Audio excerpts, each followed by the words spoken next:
Olá, sejam muito bem-vindos ao RCCast. Esse é o nosso nono episódio e, na verdade, o primeiro episódio da segunda temporada. Depois de algum tempo de afastamento, nós retornamos em plena atividade e é um prazer que vocês estejam aqui hoje para a gente falar um pouco sobre um tema que eu confesso é da minha preferência há muitos e muitos anos, que é o tema da reforma administrativa.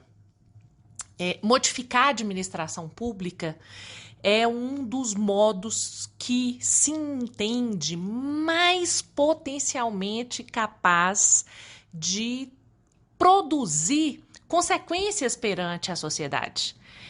Quando a gente muda a estrutura do Estado, os procedimentos que o Estado usa para trabalhar as suas competências no cotidiano, em face dos cidadãos, quando se transforma a própria roupagem dos órgãos públicos, das entidades administrativas, quando se coloca em mira a análise e mudança possível quanto aos vínculos que as pessoas, os servidores, que fazem o Estado presente na sociedade, tem em face dessa estrutura da administração pública, tudo isso é um dos principais pontos para a gente aproximar ou afastar o Estado, leia-se, a administração pública do Estado, do atingimento daquilo que justifica a própria existência dela, administração pública,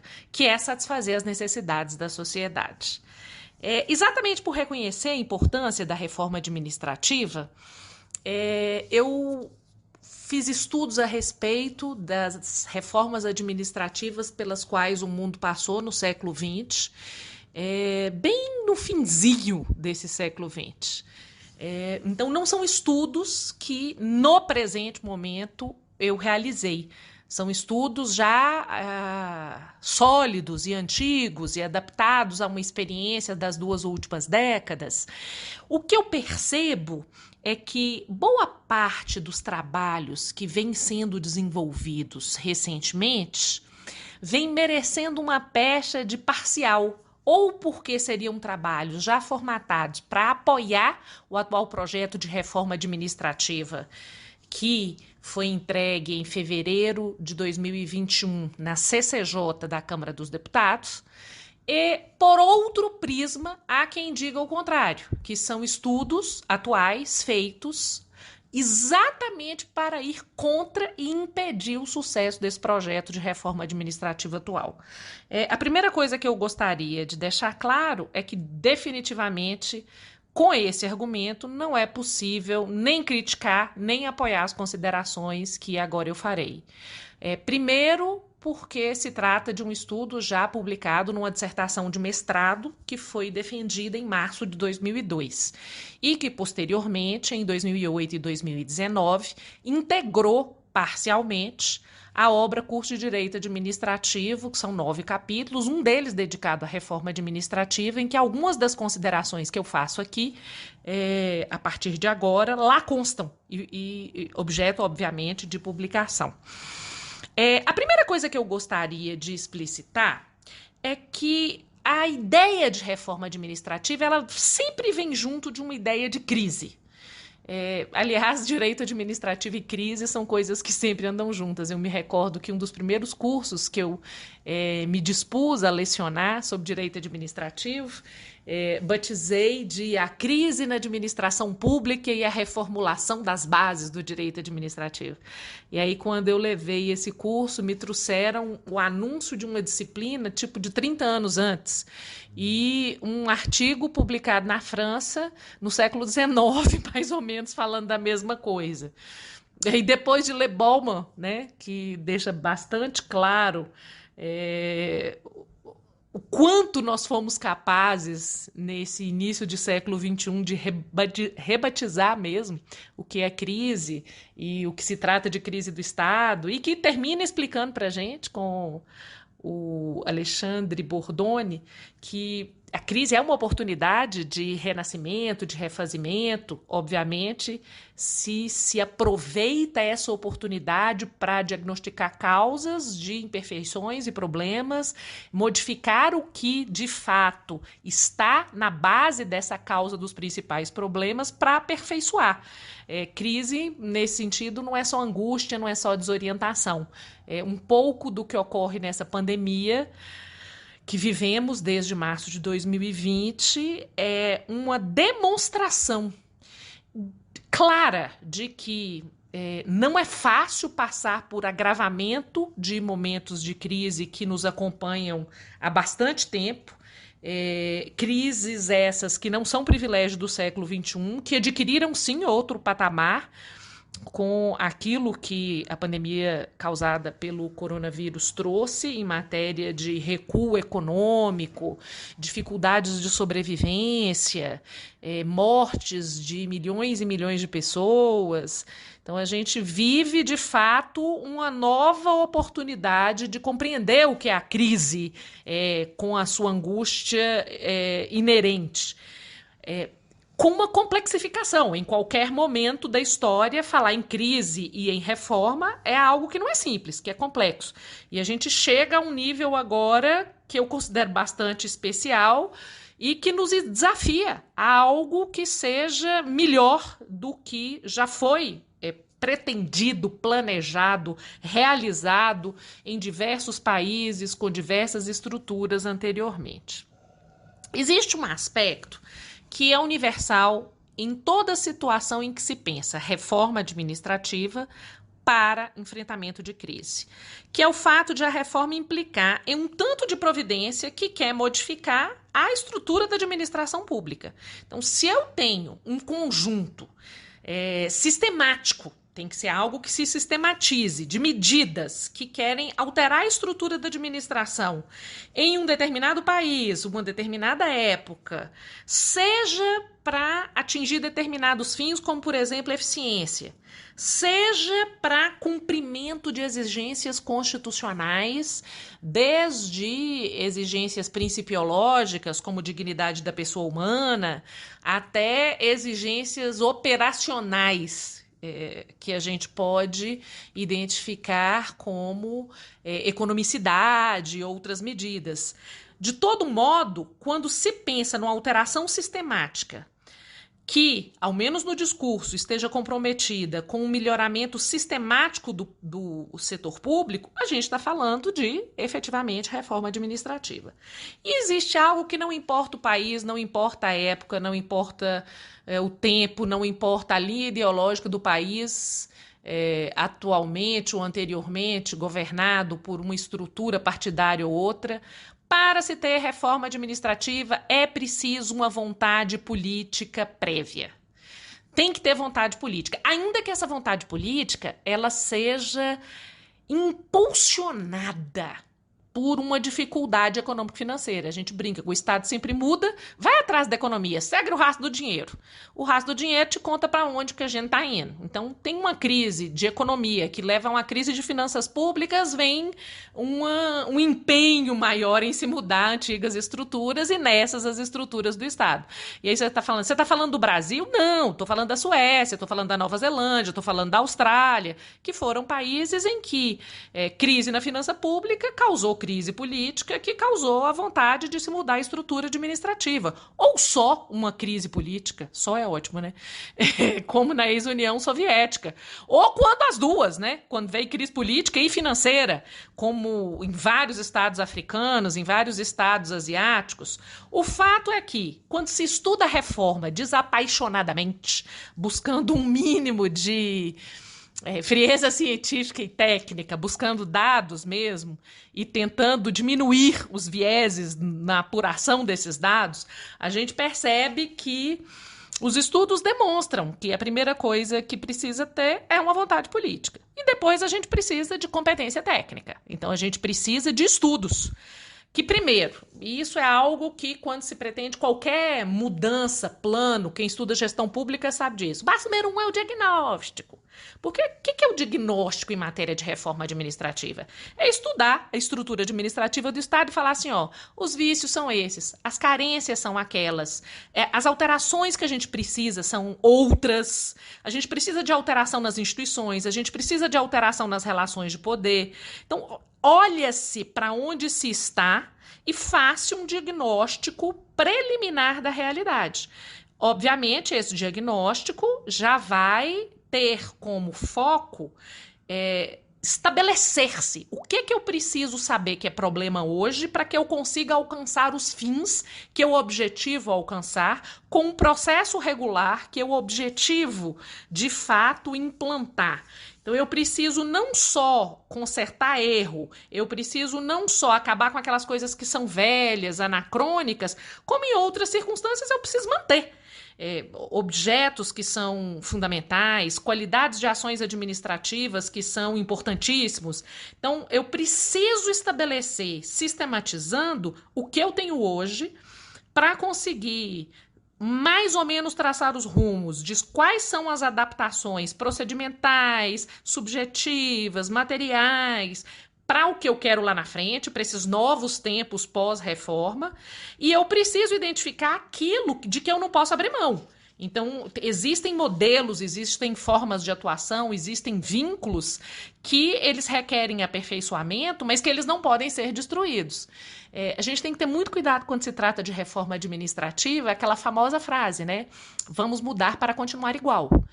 Muitas vezes se anunciam mudanças que são radicais e importantíssimas e que vão transformar a administração pública em outra coisa e, de fato, transforma-se para manter, né? Vamos mudar, nem que seja formal e superficialmente algo, antes que alguém se aproprie desse objetivo, dessa pauta e mude de verdade essa jossa, que muitas vezes é exatamente o que não se deseja. O fato é que a gente precisa de um diagnóstico. E nesse diagnóstico tem algo que é muito complicado e que dificulta muito se conversar sobre reforma administrativa, que é: a gente não pode fazer uma análise de reforma administrativa do Estado sem discutir qual é o papel do Estado que se deseja. E aí a gente entra num terreno que é pantanoso, porque é um terreno cheio de apaixonados e radicais e gente que não consegue conversar entre si. Existem aqueles que falam que tem que ser Estado, Estado, Estado, Estado. Existem aqueles que falam que tem que ser mercado, mercado, mercado, mercado. O pessoal não para olhar a Constituição, não. Mas é um pessoal que vai para a direita e vai para a esquerda e ninguém para olhar na frente deles a Constituição Federal e o que ela determinou.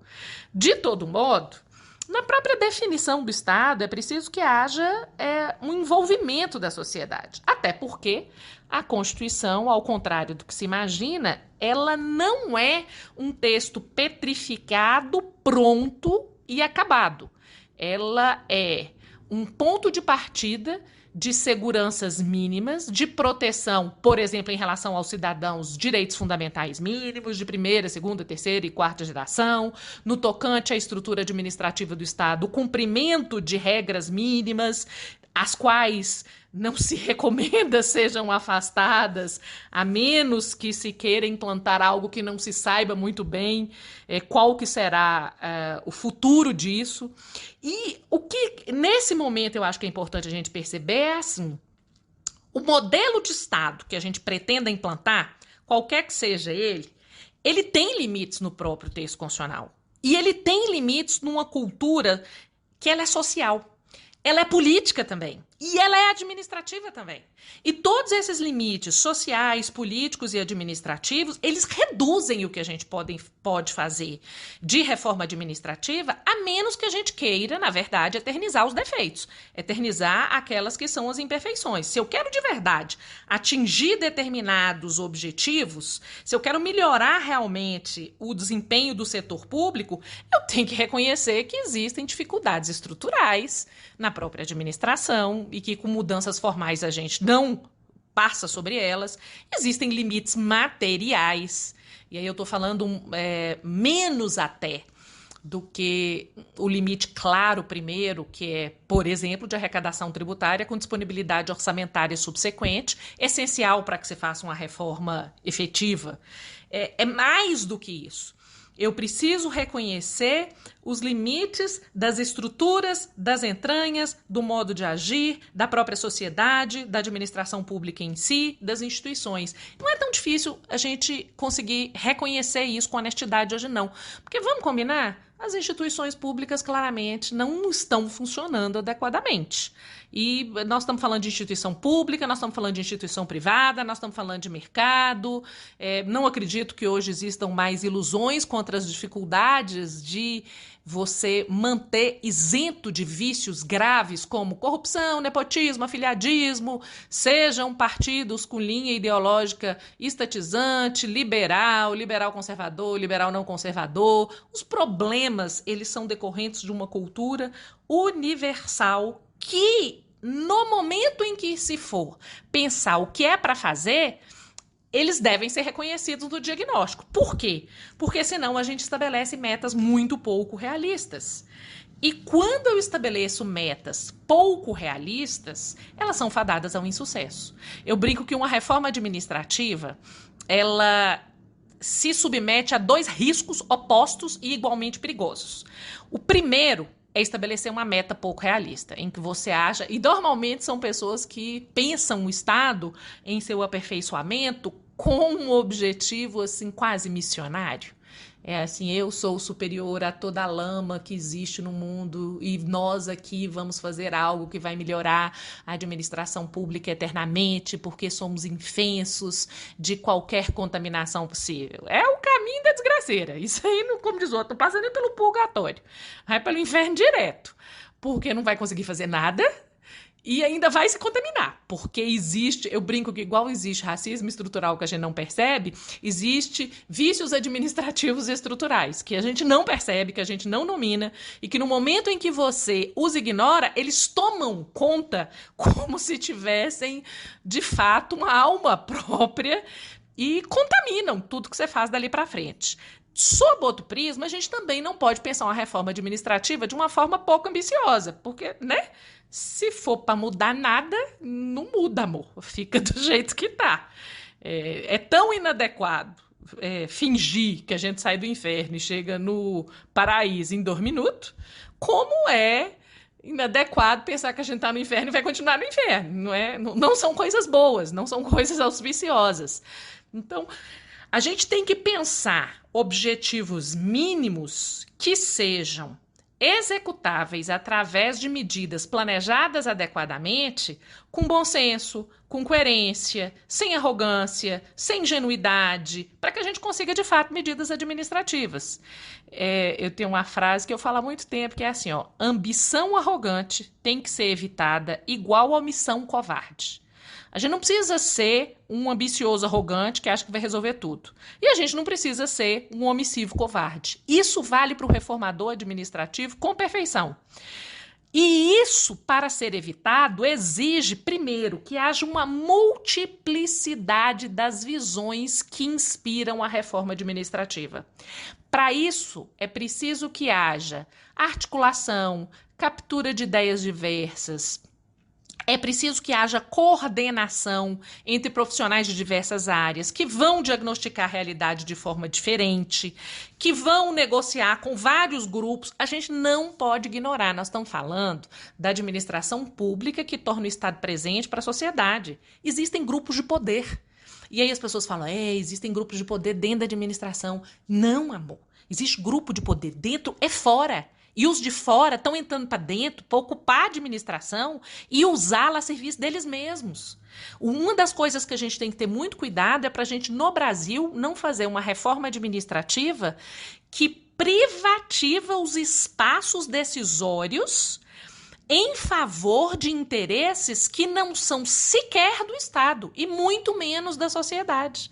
E que, na verdade, é só uma captura dos espaços de poder decisório dentro do Estado, poder decisório estatal, em favor dessas esferas políticas e de poder privado que fazem pressões internas e externas muito antigas. Não, a gente não pode se iludir e pensar que só existe disputa de poder internamente nas instituições, porque hoje o internamente ele já se apropria de vários grupos de poder externos. E quando se faz uma reforma administrativa, é preciso muito cuidado para que se não se amplie isso mais ainda. É muito comum que a gente não consiga distinguir uma burocracia adequada de coordenação e assessoramento. E aí eu estou falando de quem? De profissional competente, de técnico competente, de um gestor público que conhece como funciona a administração pública, de alguém que está atendendo no SUS há 20 anos, de quem conhece como que é a capilaridade de um sistema único de saúde para se fazer um programa de vacinação. Isso é uma burocracia muito inteligente e muito essencial. Eu falo que essa pandemia nos trouxe algumas experiências horrorosas e traumáticas. E eu não sou daqueles que falam, a gente cresce pelo sofrimento. Se alguém crescesse pelo sofrimento, todo mundo saía da cadeia santo. E ninguém sai das nossas unidades prisionais melhor do que entrou. Então, eu não sou dessas que acha que o sofrimento pandêmico aprimorará o espírito dos seres humanos por todo mundo. Não acho isso, não. Mas eu acho que a gente, voluntariamente, pode escolher atribuir algum significado mais positivo a esse horror. E um dos significados positivos é reconhecer que uma burocracia técnica competente ela é absolutamente essencial. Deixa eu explicar para vocês. A vacina tá vindo do Butantan e da Fiocruz, que estão lá com o pezinho no Estado. De gente que conseguiu não desistir de pesquisa, de ciência. A vacinação está sendo feita pelos agentes comunitários de saúde que sobem num jegue. Tem lugar aqui que a gente faz saúde pública com agente comunitário de saúde no jegue. Muito de rico, eu estava dando um curso, a pessoa perguntou assim, mas por que esse agente comunitário não mandou pelo celular os dados? Aí você fala assim, amor, lindeza, amor do coração. A pessoa não tem sinal de celular num lugar onde só chega jegue, não. Nós estamos falando que a pessoa anda no jegue 20 quilômetros para chegar nos quilombolas. Então, isso é uma burocracia competente. A gente precisa de espaços, de grupos técnicos que exerçam essas funções adequadamente. E para isso, a gente precisa pensar em levar adiante uma reforma sem esquecer o básico. Tem um autor que se chama Ernest Griffith. Em 1962, ele escreveu: para a reforma administrativa, cumpre selecionar e treinar o tipo adequado de homens, cumpre fazê-los administradores e, em seguida, franquear-lhes a soma de proteção e oportunidade, que lhes torne possível servir a nação eficientemente. Eu acho que isso é uma coisa tão bacana, porque entende que não tem como fazer reforma administrativa se você não tem adesão de um corpo de pessoas dedicado a um investimento que seja contínuo, que não pense em curto prazo, que pense em médio e longo prazo, que pense na sobrevivência de que a sociedade precisa em relação ao Estado. A sociedade precisa de um determinado conjunto de competências do Estado. E como que nós vamos pensar a estrutura da administração pública se a sociedade precisa desse conjunto de competências? Eu vou utilizar muito nessa ideia de reforma administrativa a ideia da saúde pública, porque é algo que agora ficou manifesto. Tipo assim, se a gente não tivesse o SUS funcionando, eu digo, meu pai não teria sido vacinado em casa, acamado do jeito que tá. Como é que eu ia fazer? E aí eu tô falando do meu pai que em mutatis mutantes a gente dá uma solução. Mas como é que o pai da pessoa que ganha um salário mínimo e que mora numa comunidade onde passa o esgoto na porta e a prefeitura tem 3 anos que não refaz o asfaltamento ou a cobertura da rua em frente à casa dessa pessoa, como é que ela ia ser atendida? Nós temos que pensar isso para a educação, para a segurança pública, e a saúde ela tem sido algo muito presente na realidade, porque ela nos jogou na cara que quando a gente desestrutura espaços que são necessários à vida digna, a gente paga, e paga caro. E eu confesso a vocês que eu fico muito satisfeita da gente não ter desestruturado tudo ainda, e que ainda é possível a gente pensar em planos de reforma que sejam exequíveis. E aí, quando eu falo de execuibilidade, eu falo também de prestar atenção em algo que tem desaparecido até do universo de quem pensa o Estado como diversos professores, a racionalidade e a discussão de qualidade, com conteúdo, preocupada com a eficiência, vinculado, eu brinco, eu falo, gente, a gente está precisando trazer de novo à tona a verdade material. A gente está precisando trazer o princípio da realidade para discussões jurídicas, porque a sensação, às vezes, que me invade, assim, quando eu vejo alguém falando de reforma administrativa na televisão ou mesmo em palestra, é que eu falo assim, mas você está falando de qual estado mesmo? Qual é a administração que estão reformando? Porque tô achando que esse pessoal aí não tá sacando o que é o Estado brasileiro, não. Oi? Hã? Eles estão falando de quê? Mas será que isso aqui agora virou literatura ficcional? Eu agora voltei para... Vamos trabalhar a literatura ficcional. Orson Welles, cadê você, filho? Então, assim, quando a gente trabalha a reforma administrativa, é preciso que a gente pense de forma racional, para que medidas técnicas sejam adotadas, para que a gente resolva os problemas de fato existentes, para que a gente consiga a participação da sociedade e pensar que a imposição de um projeto de cima para baixo à sociedade, sem a participação dela, vai funcionar, é um tanto complicado. A gente precisa... Quando se fala de programa de reforma administrativa, é preciso que a gente ajuste isso às realidades da sociedade e das condições de existência daqueles cidadãos em que claramente se encontrem limites econômicos, limites de atividade financeira, limites de trabalho. Quando a gente estuda a reforma, a gente descobre que tem muita coisa que não sai do papel, e é interessante que parece que é só no Brasil que as coisas não pegam, né?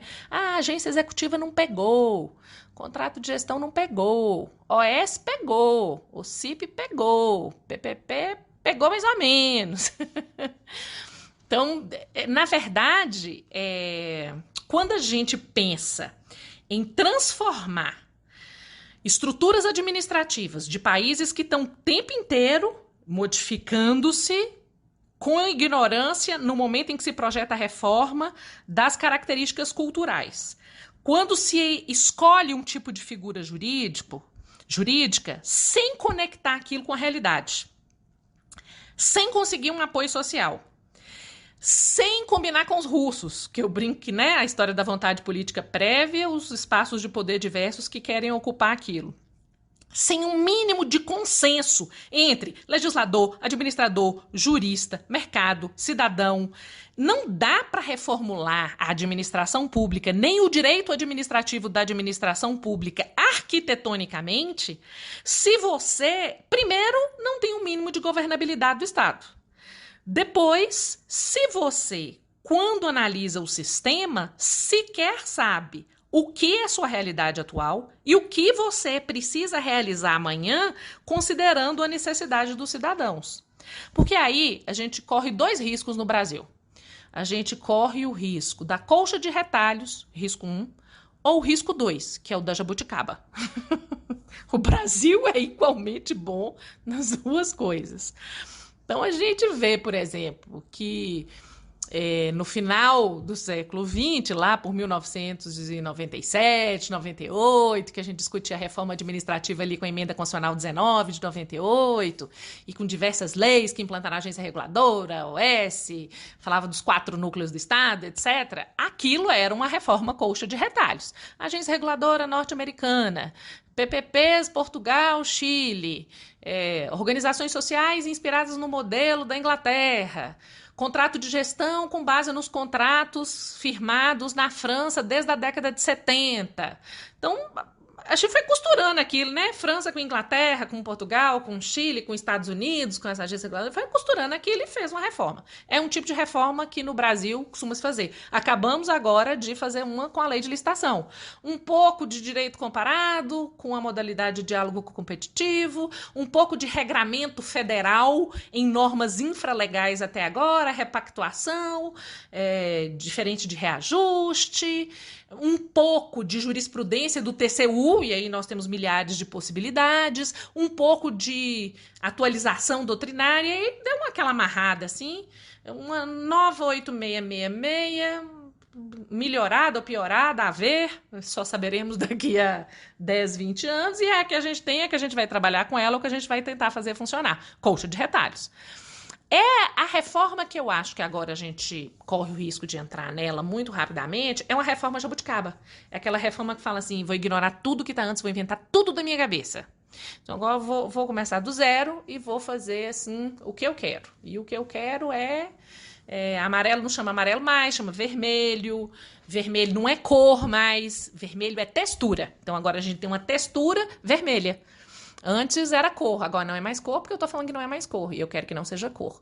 E aí a gente vive uma realidade que cá para nós não é exatamente algo extremamente seguro.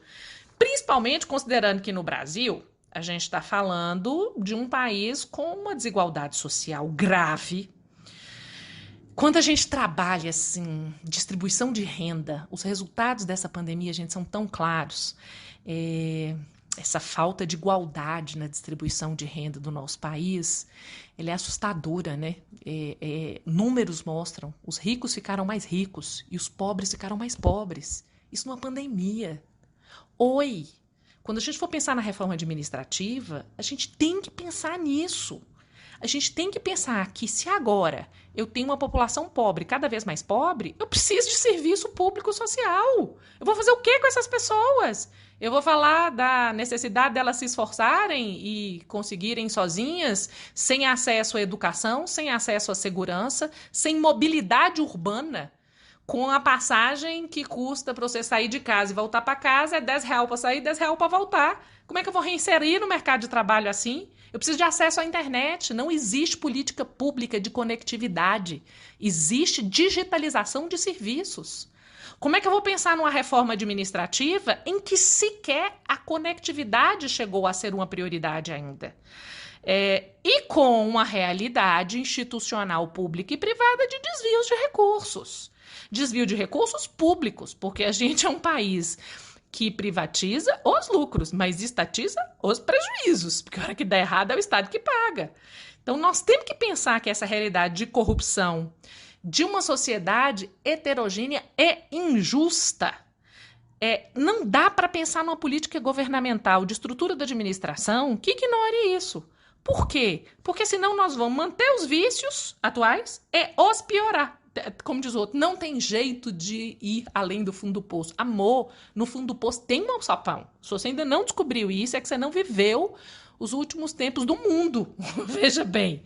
E para a gente não abrir o alçapão do Estado brasileiro, a gente tem que pensar que a nossa realidade esfregou na nossa cara que é preciso revigorar a administração pública do Estado para que a gente tenha democracia, agilidade, flexibilidade, eficiência, justiça social, inclusão, resgate de dignidade. A gente tem uma dívida social que a administração pública tem obrigação de se transformar para que se consiga eliminar.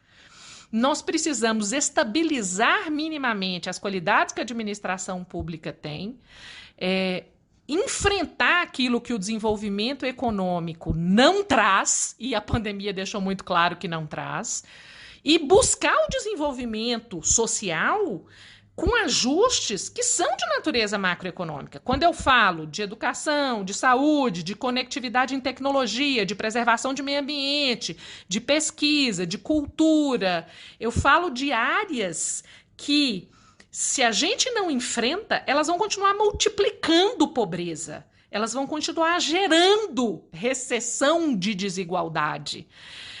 E isso é preciso que a gente aceite, exige um investimento que seja expressivo, que seja o contínuo, que não se limite ao redesenho da estrutura da administração, mas que passe por esse redesenho.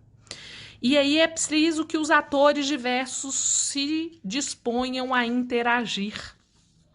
A gente não pode demonizar a burocracia brasileira, nós precisamos dela. A gente não pode santificar espaços da burocracia que atualmente exercem as suas atribuições, nem sempre para o seu aperfeiçoamento. É preciso que a gente mantenha a lucidez. É preciso que, fundamentalmente, a gente preste atenção que o problema da administração é muito mais quem exerce as atribuições e com quem, em face de quem, se interage. É preciso que a gente preste atenção nos atores que integram a própria estrutura administrativa do Estado. E os atores com que esses atores do Estado interagem. Porque isso forma uma cultura de captura que tem trazido problemas que, sem o enfrentamento deles, nós não vamos conseguir sair do lugar onde a gente está.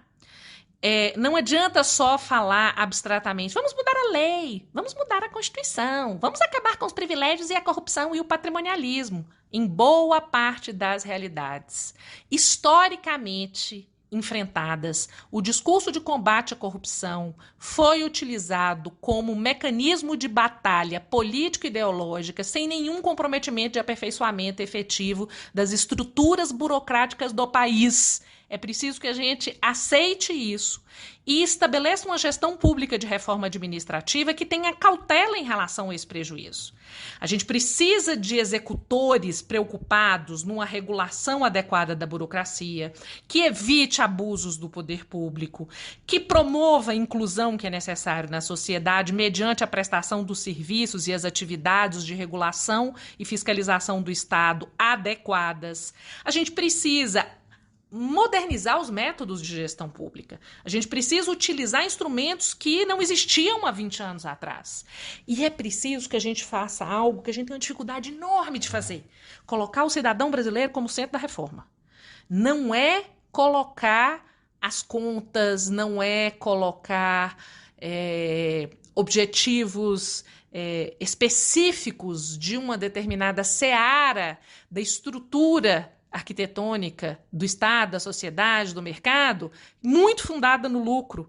É preciso que a gente entenda que o nosso movimento tem que ter cautela com estruturas petrificadas do Estado, preocupadas só com os próprios interesses internos, com a tentativa do capital privado ocupar a seara pública não para alcançar as necessidades de aperfeiçoamento em favor dos cidadãos, mas para ocupar aquele espaço em favor dos próprios interesses econômicos privados.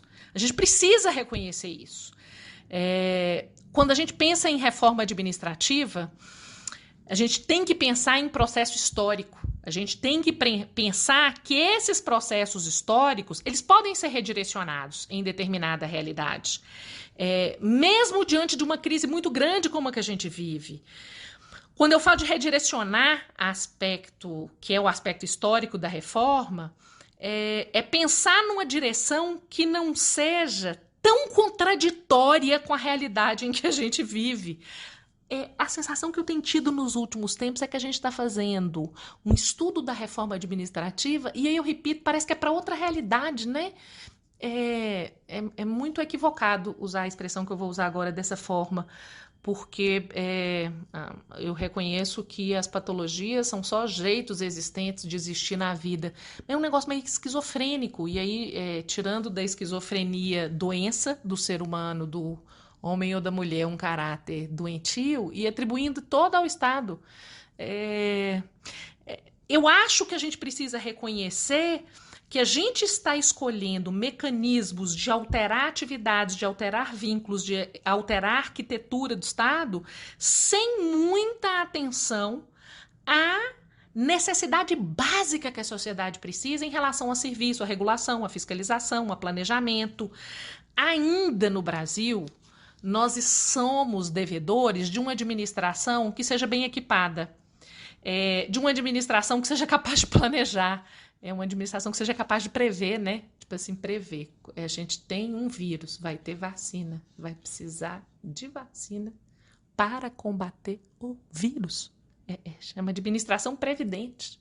Não é nem, aqui nesse caso é médio prazo na melhor das hipóteses, porque, né, seria mais um curto prazo, assim. A gente precisa de uma administração que pense o Estado a longo prazo, a médio prazo, para que a gente mobilize os recursos adequados, para a gente escolha o procedimento adequado, para que a gente possa trabalhar com a ideia de módulos, para que a gente não erre tudo de uma vez só. A administração pública, gente, ela não pode ser empresa. Tem algumas coisas da empresa privada que podem ajudar, mas a gente tem que lembrar que a empresa privada, ela está comprometida com lucro e com resultado financeiro. E eficiência é isso. Na administração pública, a gente precisa realizar funções que elas não dão lucro, que elas não dão resultado financeiro positivo, porque eu vou te contar, manter uma pessoa viva com Covid, ô desgraceira! Ô trem que não dá lucro, ô trem que não dá prejuízo. Aliás, os hospitais estão tendo que diminuir parte das suas áreas dedicadas ao Covid por isso. Porque você manter uma pessoa 20 dias no CTI é o negócio mais contraprodutivo que tem. E deixa eu explicar para vocês, o Estado existe para isso. É para manter as pessoinhas quando adoece viva. É para ensinar as pessoas a estudar, pensar, trabalhar. É para viabilizar que elas possam sair de casa com segurança, ir para o trabalho, voltar para suas famílias. A gente precisa de administração pública para isso. E a lógica do mercado nem sempre é adequada para inspirar a mudança na estrutura de uma instituição que precisa ter adequação entre os mecanismos de mudança, os resultados que se deseja, os retornos que é preciso que sejam alcançados, os investimentos que são essenciais, o profissionalismo que é necessário de quem vai fazer tudo isso, porque tem algo. Se você não fizer curso, especializar a mão de obra, remunerar adequadamente, tirar fora quem precisa por meio do exercício do poder disciplinar, sem perseguição e sem favoritismo, a gente vai continuar numa realidade ineficiente e imoral. E a gente vai trocar 6 por meia dúzia, mantendo a desmobilização política, o conformismo da sociedade, a incapacidade que a gente tem de regular as relações em geral. Economia, sociedade, o próprio Estado. A falta de estrutura do Estado. A gente precisa pensar como se fazer o aperfeiçoamento da burocracia para que ela tenha um aperfeiçoamento e que produza resultados propriamente ditos. E aí eu gostaria de iniciar agora, já com com essa longa conversa que viemos tendo, diz que a gente não pode fazer podcast com mais de 40 minutos. Vou pedir desculpas e vou continuar mais um pouco, porque eu acho importante organizar as ideias. Primeiro, quando se fala em reforma de administração, e são ideias que eu já trabalhei com vocês, então eu só quero organizá-las mesmo. Quando a gente fala em reforma da administração, a gente pensa num procedimento complexo. Então, a gente está falando de um tanto de providência que se vai fazer. E que se faça para melhorar o desempenho do setor público. Então, eu vou sistematizar meios de ação para melhorar o desempenho do setor público. É preciso que haja uma vontade política prévia aliada a um profissionalismo dos envolvidos. É preciso que haja empenho em mudar as antigas estruturas no que essas estruturas realmente precisem de transformação e manter o que está dando certo. E para isso é preciso que a gente faça um diagnóstico da realidade. Esse diagnóstico implica em definir qual é o papel do Estado. A gente só pode falar em escolher o que a gente vai retificar, o que a gente vai suprimir, o que a gente vai conservar, quais são as qualidades fundamentais que vão ser mantidas ou não dentro da administração do Estado, se eu discutir qual é o modelo de Estado que eu desejo alcançar. E ciente de que esse modelo de Estado está limitado pelas determinações constitucionais. A gente não pode pensar numa reforma sem identificar o papel que vai ser desempenhado pelo Estado, junto com a sociedade, em face da sociedade, nos termos da Constituição. E aí, falando em sociedade, é muito importante que a gente envolva a sociedade, porque existe uma reação natural do contexto social quando a gente apresenta um projeto de reforma fechado. E um risco de ineficiência grande. A intervenção social, ela é fundamental. A gente precisa de consenso social mínimo. E aí eu quero dizer para vocês, nos últimos anos, a perversão na reforma administrativa chegou a tal ponto que estão fazendo a captura dos espaços de negociação com quem precisa se manifestar em relação à reforma administrativa. A captura é feita formalmente admitindo a participação, mas materialmente aquilo já veio pronto e acabado de uma cúpula normalmente vinculada ao executivo com a definição centralizada de um número mínimo de pessoas que definem quais são os rumos. E aí você formalmente incorpora quem deveria de fato ter participação, mas essas pessoas de fato não têm participação. Então você cria núcleos de participação, por exemplo, você cria conselhos, você cria audiências públicas, já está tudo combinado com os russos. Sabe aquela história? Não se faz uma reunião já com o resultado da reunião combinado? Isso é a coisa mais comum. Esse nível de perversão é muito comum. É comum em instituições do judiciário, da advocacia pública, do Ministério Público. É tudo combinado antes. E se faz aquela pincelada de democracia formal. De vez em quando alguém quebra o pacto. Normalmente é destruído em 2 segundos. É isso que a gente precisa ter cuidado. Então a gente faz, por exemplo, vamos ter uma participação para definir o plano diretor da cidade. Ótimo, então vão ser tantas pessoas oriundas da estrutura administrativa, tantas pessoas oriundas dos representantes de bairro, tantas pessoas oriundas de quem é dono de construtora. Os donos de construtoras capturam os servidores que são o outro 1/3. E o espaço de participação é formal. Que reforma é essa vai ser? Que reforma do plano diretor vai ser essa? Então a gente precisa ter um cuidado muito grande na operacionalização dessas realidades, porque quando se trabalha a reforma administrativa, isso de fato é muito perigoso e potencialmente danoso. Por isso é que é preciso que haja uma visão realmente múltipla, uma participação efetiva e não formal, com interesses capturando, seja na cúpula do executivo, seja em determinadas cúpulas de poder privado. E é preciso que se valorize uma burocracia técnica. Uma das coisas que a gente percebeu nos últimos anos é a importância na manutenção de uma eficiência mínima de profissionais técnicos competentes. E vou dizer para vocês, tem muito profissional que não está aguentando o rojão. Quem aguenta o rojão é quem consegue fazer pacto interno de poder.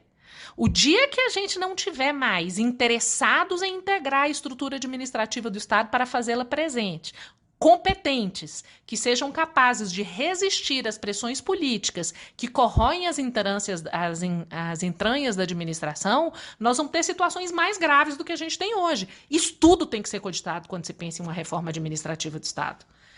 E quando a gente trabalha essas cautelas e situa, olha, eu preciso de um plano que seja exequível, eu preciso monitorar o processo, eu vou precisar de um controle periódico do processo da reforma. E depois eu vou precisar comparar os resultados com as minhas previsões iniciais e avaliar esses resultados e verificar se os mecanismos que se entendeu por bem adotar produziram os resultados. E veja, não é preciso deixar acontecer a desgraça para que a gente evite, não. Dá uma olhadinha para o passado, vê o que já aconteceu anteriormente e já não planeja aquilo que certamente, por limites constitucionais, não são admitidos, culturais, vão dar em piora dos resultados. Porque aí nós teremos uma possibilidade de uma estruturação adequada, com uma monitorização regular, corrigindo vícios antes que tenham graves proporções e vícios diferentes. Eu brinco com as pessoas, gente, eu não gosto de errar igual, eu gosto de errar diferente. A pessoa casou uma vez, não deu certo. Namora a segunda com a pessoa bem diferente. Não pode ser que a pessoa que erra toda vez igual. Sabe aquela pessoa que está no 10º casamento com a mesma mulher? Tem nome, CPF, digital, identidade, tudo diferente, mas é a mesma coisa. No Brasil hoje não pode continuar assim, não. Com reforma administrativa é que você muda a reforma, muda, mas você está produzindo os mesmos erros. Ou, em alguns casos, piorando o potencial dos erros. A gente precisa pensar que figura jurídica de transformação para sair do papel exige um diagnóstico adequado, um envolvimento técnico, um consenso da sociedade, para que a gente consiga realmente combater os problemas que a gente tem e ter um Estado melhor. Reforma administrativa é para isso, gente. É para a gente ter um Estado melhor, que esteja focado na execução daquilo que a gente precisa, que recupere a nossa civilização. Se é que a gente já teve, né? Mas enfim, que a gente alcance um mínimo de civilização, de democracia, de isonomia, de justiça social. É preciso que esses valores eles estejam presentes na reforma e eles inspirem medidas para que no futuro a gente continue aperfeiçoando isso. Não adianta a gente pensar em reforma de um modo que é completamente desvinculado da realidade e completamente lógico, em que eu falo de um mundo que não existe, planejo a reforma dizendo que eu quero alcançar uma coisa e o que eu escolho vai me levar a outra realidade, como se a população, os estudiosos, os professores, os servidores, fôssemos todos uns ingênuos imbecis. É preciso que a gente mantenha uma capacidade de racionalidade e de discussão, conversa, diálogo, raciocínio com pessoa. É como se eu quisesse dizer assim: não subestimem as pessoas. Não subestimem que as pessoas não são capazes de perceber em algum momento que aquilo vai terminar lhe tirando um pouco do quase nada que ela tem. As necessidades básicas dela já não estão sendo atendidas. Aí a gente transforma para quê? Para piorar. Falando o quê? Que vai melhorar? Uai, isso aí alguém em algum momento antes da reforma vai conseguir identificar. E para isso a gente precisa de conhecimento técnico. A gente não pode deixar que uma realidade paralela do discurso que faz uma cooptação de sentimentos sociais justos nos conduza a um lugar pior do que o que a gente já está. A gente precisa ter cuidado com isso. Todo mundo é muito indignado com corrupção. A gente pode fazer tudo o que precisa para combater a corrupção. Tudo não. Tem limites lá na Constituição, uns negocinhos bobos, tipo assim, devido processo legal, ampla defesa, contraditório. Umas coisas assim que a gente precisa prestar atenção. Com a reforma administrativa é a mesma coisa. A gente pode acabar com toda a estrutura que é necessária para fazer o mínimo de Estado para melhorar o Estado. Oi, tem alguma coisa errada. Como é que eu vou melhorar o Estado se eu estou acabando com as estruturas dos vínculos que são necessários para o Estado trabalhar? É isso. A gente não pode fazer uma cooptação da sensação social, eu preciso de um Estado eficiente que eu não tenho, para criar uma realidade paralela que vamos melhorar o Estado acabando com o Estado. Não dá. Reforma administrativa não pode levar para isso. A gente precisa pensar como cidadãos nas nossas responsabilidades de planejar intervenções de mutação na estrutura da administração que combata os desequilíbrios sociais, que ajude na retomada da economia, para que a gente tenha emprego, para que a gente tenha dignidade, para que a gente conduza os futuros processos de reforma melhor. A gente precisa sanear serviços públicos fundamentais, a gente precisa melhorar o espaço público como um todo. E aí eu vou dizer para vocês, em um dos próximos podcasts, provavelmente não é exatamente o seguinte, eu vou tratar exatamente da PEC 32 lá do Congresso, que está no Congresso atualmente. E eu me lembro tanto do professor Paulo Neves Carvalho. O professor Paulo Neves Carvalho foi um professor de Direito Administrativo de Minas Gerais. Em 1960 ele já dava aula. Antes de 1960 ele já dava aula. E já no final do século XX eu fui da última turma do professor Paulo Neves na Faculdade de Direito da Universidade Federal de Minas Gerais. E ele é o pai de todos os administrativistas mineiros, porque todos nós ou fomos alunos dele ou fomos alunos de quem foi aluno dele. Então, no fundo, todo mundo é filhote de Paulo Neves aqui em Minas Gerais. E eu me lembro de uma aula em que ele falava assim: minha filha, a administração ela não pode se furtar de atender às exigências da realidade social, mas a gente não alcança isso mudando a lei. A gente só alcança isso mudando as pessoas. Isso tem um sentimento de civilidade, de reconhecimento da humanidade sem a qual a administração pública não existe. Aliás, nada do Estado existe, né? E nos lembra, assim, a gente precisa das pessoas. Quando se fala de reforma administrativa, a gente precisa falar do cidadão. Parar de tratar cidadão como se fosse consumidor, como se fosse cliente. Hoje tem um negócio de economia financeira, marketing, tudo com uns nomes diferentes, né? Eu gosto de nome antigo, assim. Eu sou uma pessoa nova, mas antiga. Eu gosto, assim, cidadão, dignidade, participação ativa, efetividade. Eu acho que a gente precisa resgatar um pouco isso e saber que isso a gente só resgata com pessoas. Pessoas que sejam profissionais competentes, pessoas que queiram combater a corrupção, pessoas que queiram enfrentar os desvios nos gastos públicos, pessoas que queiram reavaliar a política pública, moradia, saúde, educação, segurança pública, pessoas que queiram sair do lugar de desmobilização política. É muito bom ficar em conformismo social, tipo, comigo não tá. A gente precisa envolver isso. Porque quando a gente transforma a administração, a Sônia Fleury tem uma frase que é assim, na economia, quando você tira uma moeda velha e troca por uma nova, a moeda velha sai de circulação. Na estrutura administrativa isso não é verdade. Coexistem os problemas e os vícios anteriores com os atuais, e a gente precisa de pessoa para enfrentar isso. Então, na verdade, eu queria terminar esse podcast de reforma administrativa convocando você, pessoa leiga, pessoa servidor, pessoa juiz, pessoa promotor, pessoa defensor, pessoa advogado público, pessoa controlador, pessoa auditor, pessoa conselheiro, pessoa ministro, pessoa que está aqui só escutando sobre direito administrativo porque achou que a professora era legal.